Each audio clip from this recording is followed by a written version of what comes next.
રોનકભાઈ, આપે જે વાત કરી તો હું મારું સ્પષ્ટ માનવું છે કે જ્યારે પણ ખેડૂત હિતની વાત આવતી હોય અને એક ખરેખર જાહેર જીવનમાં રહેનાર વ્યક્તિએ પ્રમાણિકતાથી અમુક બાબતો સહજ ભાવે સ્વીકારવી પડે.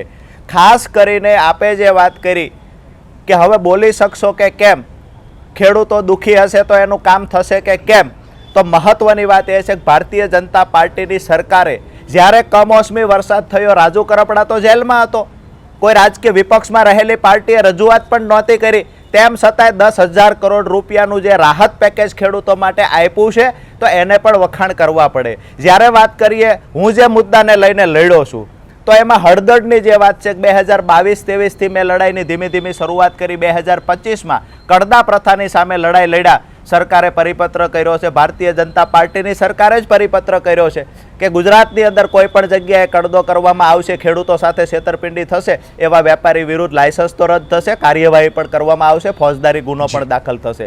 જ્યારે હું પાક વીમા યોજનાઓ સામે અમે લડ્યા છીએ તો એમાં પણ જેટલા ખેડૂતોનો 738 જેટલા ખેડૂતોની અમે હાઈકોર્ટમાં અરજી કરાવી, એમાં મહદ અંશે ખેડૂતોને પરિણામલક્ષી લડાઈ લડ્યા છીએ, પરિણામ મળ્યું છે, વળતર પણ મળ્યું છે. કમોસમી વરસાદ સામે સુરેન્દ્રનગર જિલ્લાની લડાઈ લડ્યા, એમાં પણ પરિણામ મળ્યું. એટલા માટે કહું છું, આ દરેક મુદ્દાઓ પર એટલા માટે ધ્યાન કેન્દ્રિત કરું છું કે જ્યારે કોઈ પણ મુદ્દો લઈને હું બહાર નીકળ્યો હતો એમાં પરિણામ આવ્યું ત્યાં સુધી લડ્યા છીએ.